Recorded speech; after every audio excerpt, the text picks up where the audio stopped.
The Chicago Bulls are off to a 3-0 start, and guess what? It's not a fluke. I mean, after a comeback win against the Atlanta Hawks, this team looks deeper, tougher, and more balanced than ever.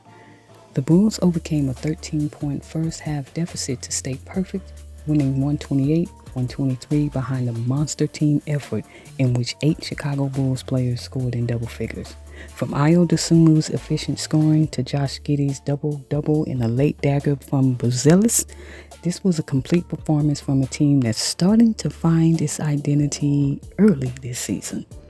This is the Red Room Chicago Bulls Sessions, so let's break down how Chicago's chemistry, depth, and newfound defensive grit are powering one of the most surprising starts in the league. Okay? Alright, so taking a look at the most recent game, the Bulls got that victory over the Atlanta Hawks. 8 Bulls were in double figures, and 4 Hawks finished in double figures as well, which is a clear sign of balance and unselfishness. I mean, let's take a look at the scoring breakdown. You had Ayo leading scores with 21 points. Giddey had 18, Vuce 17, Vucevic 16, Kev had 15, Trey Jones 14, P. Will 12, and Isaac Okoro actually had a pretty solid, decent offensive showing in this past game, finishing with 10 points.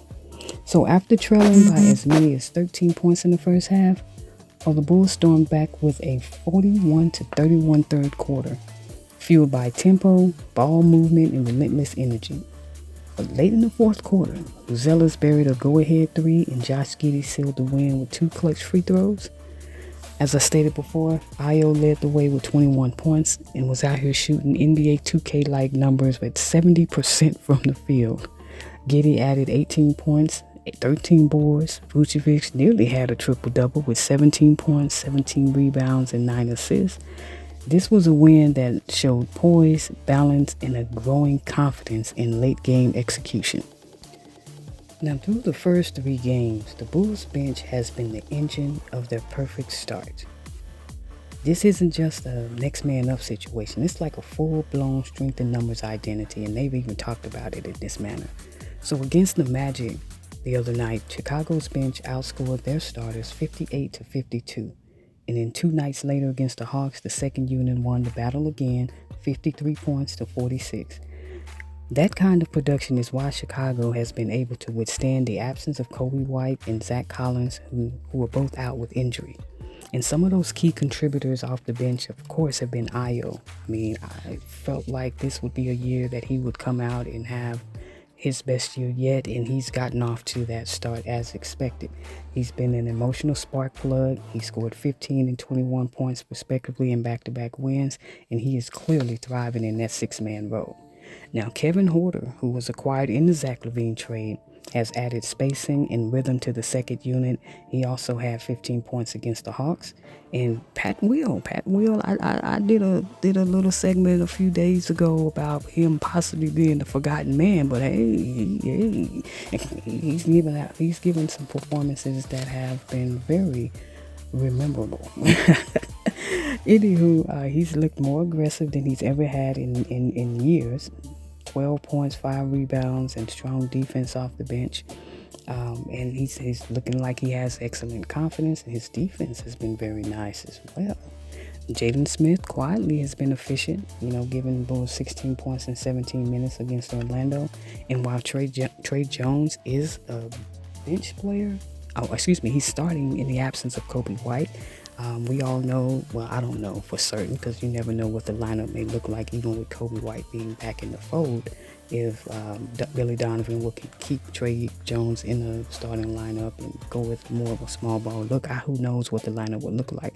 But he is going to be a guy that when that does happen, probably move back to the bench, and he's been an excellent floor general, keeping the offense flowing while setting the tone defensively in his absence.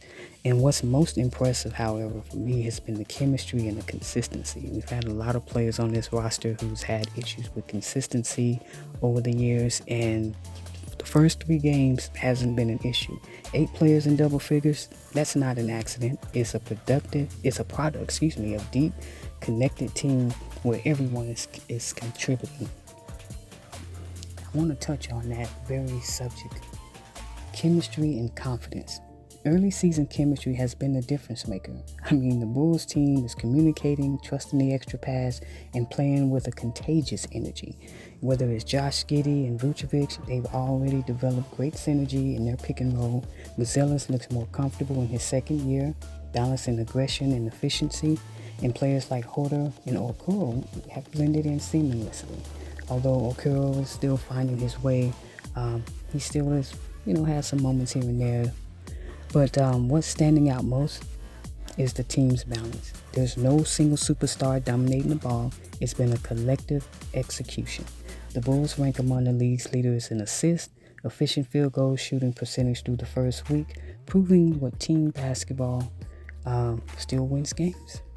Okay, and we've talked about balanced attack, chemistry, and confidence being key factors in the Bulls' success, but another area that has been absolute driving force for the success so far this season would absolutely would be the defense.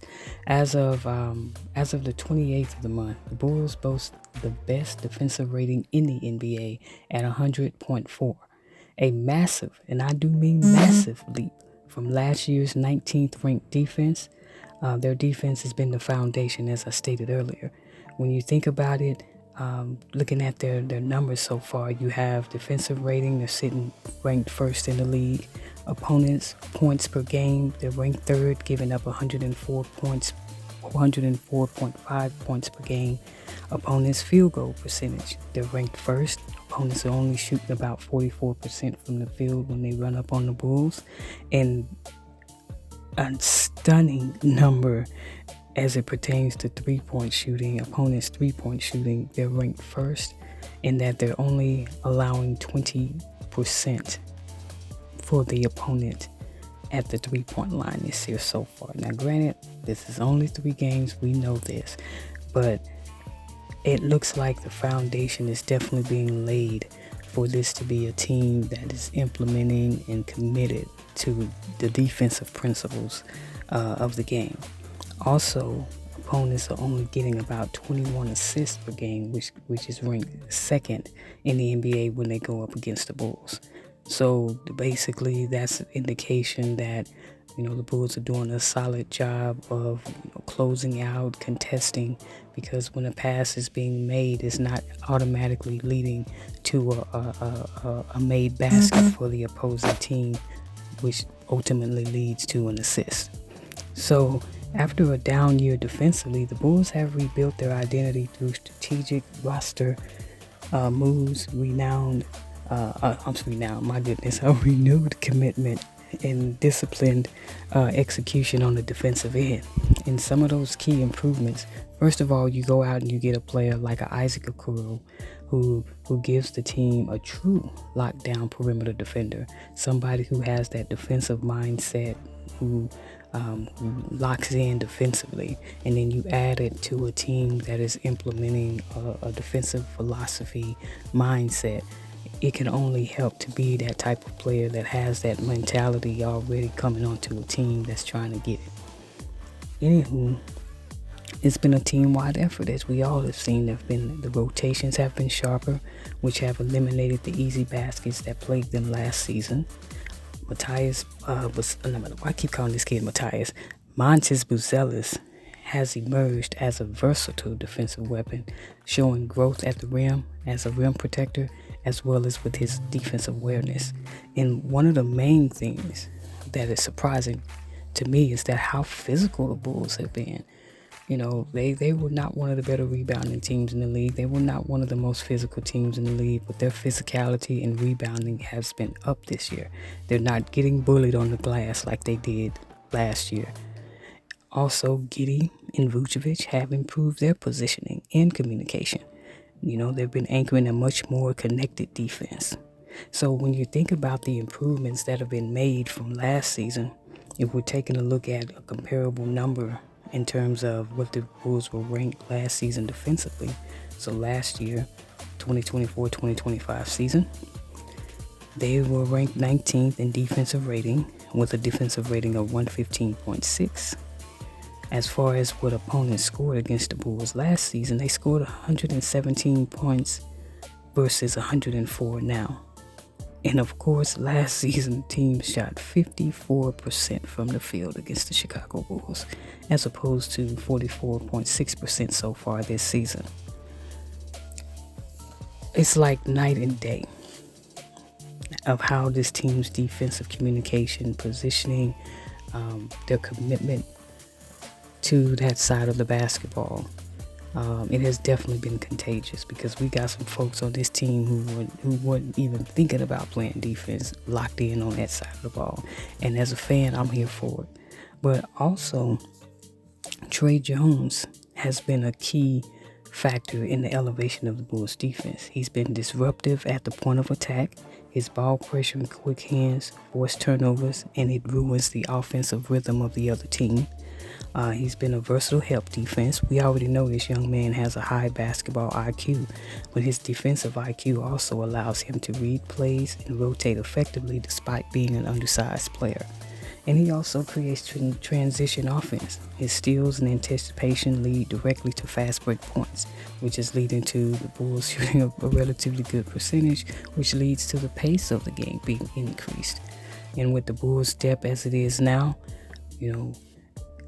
playing at a high tempo pace ultimately wears the opponent out if they can't match that same type of energy or that same type of depth, to where they're fresh, just as fresh as some of the Bulls are down the stretch, to where they're able to make plays and the opposing team is not. So to put some context on Jones's impact, now with Kobe White sidelined, Jones has started and stabilized the lineup. His defensive aggression and playmaking have been critical in maintaining Chicago's momentum and setting the tone for a defensive first identity that is now what they're about. And also, I would be remiss if I didn't mention how Coach Billy Donovan has made it very clear. Toughness first mentality is definitely going to be a must for this team. Toughness, effort, and defensive discipline are non-negotiable, according to Billy Donovan, honey. Players like Okoro and Jones, they embody those type of principles, that mindset, and it has been very contagious. Not only for those two gentlemen, but for many of the players across the board, as I mentioned earlier. With a deep bench capable of maintaining that same defensive intensity, the Bulls can pressure opponents for all 4 quarters. And this transformation isn't about luck. It's about culture. The Bulls have gone from reactionary to relentless, and their defense has become the foundation of their success. So far it's clear. This undefeated Bulls start, I personally don't think it's a fluke. The defense has become their calling card, the bench has been their engine, and the chemistry has been very real. If Chicago continues defending at this level while getting healthy, especially when Kobe White and Zach Collins returns, this could be the team that redefines Chicago Bulls basketball in 2025-2026. Now, 3 games in, the Bulls are doing something special. They're winning with balance, effort, and belief. It's not about one star, it's about everyone contributing. From the bench's firepower to the league's best defense, Chicago looks locked in and motivated to prove their doubters wrong. If this is what the start of the season looks like, the rest of the East should take notice. Now, this has been the Red Room Chicago Bulls Sessions. If you enjoyed the breakdown, hit like, subscribe, and drop a comment. As a matter of fact, who's impressed you the most, Bulls Nation? Who's impressed you the most during this 3-0 start? Has it been Ayo? Has it been Buzelis? Have you been impressed with Vucevic, Giddey, or somebody else? Leave a comment down below. Until next time, stay ready, stay locked in, and remember, the strength of the pack is the Bulls.